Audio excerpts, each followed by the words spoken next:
Kay nakita ko.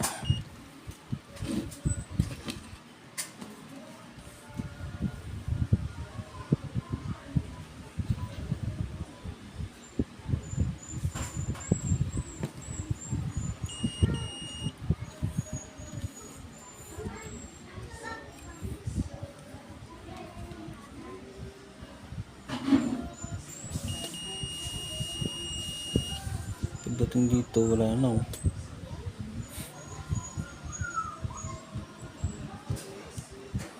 Dating dito meron. Ayun oh. Paakyatan dito, yun meron. Pero pagdating dito wala na. Wala. Ito ba yan? Ito to. Ito siya. Tracing mula signal ng system papuntang driver. Siya mag-oo ng 12 volts.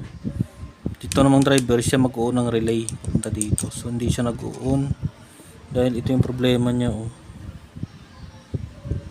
Mula dito, saan ba yan? Ito meron dito. Yan meron. Pagtawid dito wala na. Lumiko siya papunta dun eh.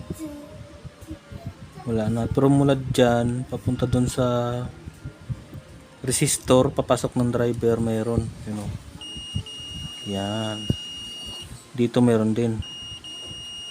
Gumanon yung wire niya. Mikot papunta dun. So dito tsaka dito wala na. Yan wala na. Pero dito meron pa. So nandito yung problema oh. Putol. Nagpalit na ako nito, akala ko ito lang. Ganun pa rin. 3.2 lang yung nilalabas dito. Ito yung triggering voltage. Ito yung triggering voltage mula sa system. Kukumand niya yung driver ng relay. Ito yung pupuntang system to. 1, 2, 1, 2. Dito yun.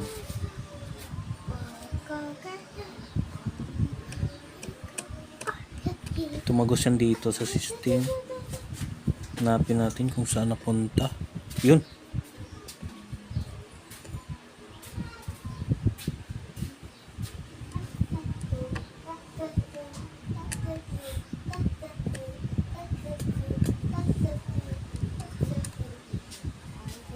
Basta ito papuntang system to.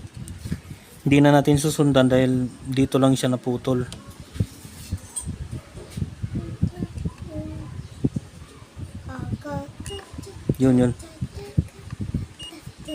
Yun. Yan ang command mula sa system IC. Papunta dito 12 volts. Punta dito, isi-switch niya yung 12 volts. Papasok dito sa relay, lalagatik dapat yung relay. So since naputol siya dito banda, hindi magti-trigger yung ano niya, yung 12 volts. Kaya ayun. Sana ma-solve natin. Tatlo ito, pare-pareho problema. So ayan. Pag ito yung nakita ko, magpapalit yun ako ng ano, palaka. Ditsyong palaka. Ito siya ay ito, sinugatan ko mga hibla dito na mapino. Tapos nagsugat din ako dito inch by inch para malaman ko kung saan ang naputol. Tapos nagsugat din ako dito. Pagdating dito wala na. Pero mula dyan papunta dun sa resistor ng bago pumasok ng driver ng relay, meron yan oh. Oh. Meron din dito. Yan. So yun ang ano natin. Ito binilang ko dito, mula dito pangalawa siya eh, pangalawang strip. 1, 2. Yan itong pangalawa. Ito siya, tsaka dito. Ay yung una dito pumasok dito kaya pag